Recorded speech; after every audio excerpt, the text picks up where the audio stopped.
Assalamu alaikum. Баткендик туғандар. Assalamu alaikum лейлектиктер. Саламатсыздарбы? Туғандар, мына ушул гуманитардык жардам барып эле мына Баткенден ары баягы 4 көчөдөн өтө албай атат экен да. Ошонун бир жолдоруну издештирип көрбөйсүздөрбү? Спринтерлер менен, чоң машина менен барат.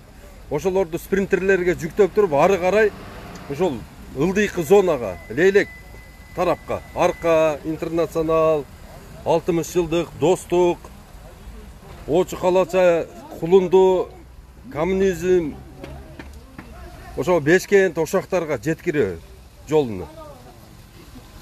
60 жылдыкка биринчи арка, экинчи арка, ошак алып бара турган бир жолдорун карабайсыздарбы? Ушул эфирди туугандар бөлүшүп койгула. Колуңуздардан келишинче бөлүшүп койгула. Ошол балдар мага связьга чыксын. 0550 20 0007. Ким ошол жака спринтер менен жүк жеткизип берем десе, немеге байланышка чыгыңыздар туугандар. 0550 20 0007.